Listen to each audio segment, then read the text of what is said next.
Today's all about mixing greens. And before we start on the picture, we're going to actually put down a grid and do some mixing to show you all the different greens that you can get. Now, this is just a sample of all the basic colors, but obviously you can keep going. So I have got a lemon yellow, which is the more acidic yellow. We've got a cadmium yellow, which is more of the orangey yellow, and a yellow ochre. You can use raw sienna if you want, but a yellow ochre or raw sienna is the mustard yellow. So we're going to put all the yellows down one side. Then up the top, we have got all the sort of the different blues. So we've got cerulean, which is the cooler, sort of more greeny blue. We've got cobalt, which is a sort of snowy blue going more towards the purples. Ultramarine is more the purpley blue. Now, this is important. Payne's Grey, this is Winsor & Newton Artist Quality Payne's Grey, and it's because this particular one has more of a bluey finish rather than a cold grey finish. Then we have got cadmium red, yes, that's right, and then we've got Viridian. So I have picked Viridian because Viridian is an absolutely bold, unnaturalistic green color that a lot of people have and they never use it, but actually I'm just going to show how you can mix it with certain colors to actually make greens, because you shouldn't really be using greens out of a tube.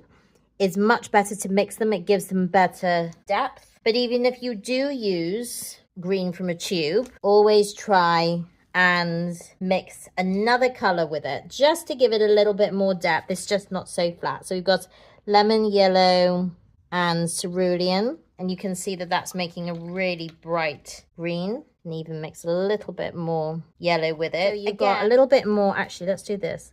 A little bit more yellow than blue. And then I'm just going to put a lot more blue than yellow, so you've got more of a turquoisey blue here. So that's different weights of color. So not only do you mix both colors to get a more of a brighter green, so lemon yellow and cerulean will make a really light green. They're both cool colors. They both carry that kind of greeny tinge, and so you're going to get a bright color, bright green from that.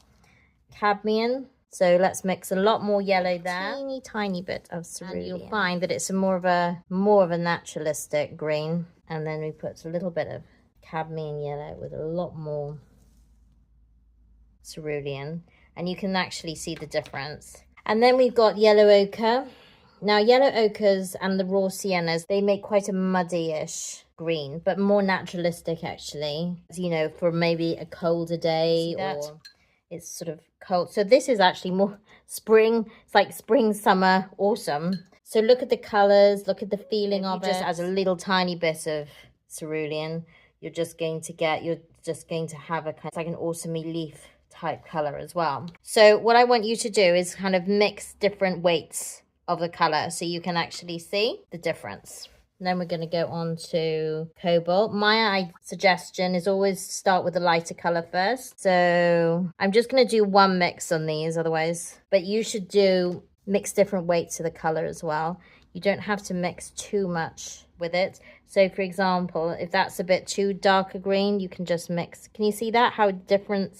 What a difference a bit more yellow makes. Yellow, the orangey yellow.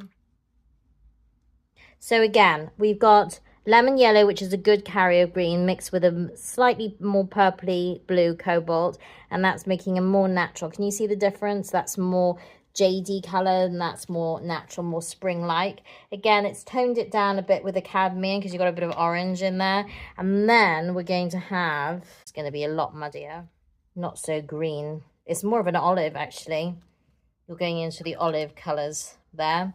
And then last, for the classic blues, you've got two opposite ends of the spectrum. You've got one really good carrier of green, and then your marine, which is towards the purples, and that's a really nice. Well, I mean, they're all lovely greens, but that's probably more naturalistic. So then you've got the orangey yellow with a purpley blue, and you're going to have toned down. Do you see that? I'm going to add a little bit more cadmium to that, just to show you. So can you see that that's a brighter green, that's toned down? again, a natural green, and this is going to be really dark. So we've got yellow ochre with the ultramarine, and it's almost like, there you go.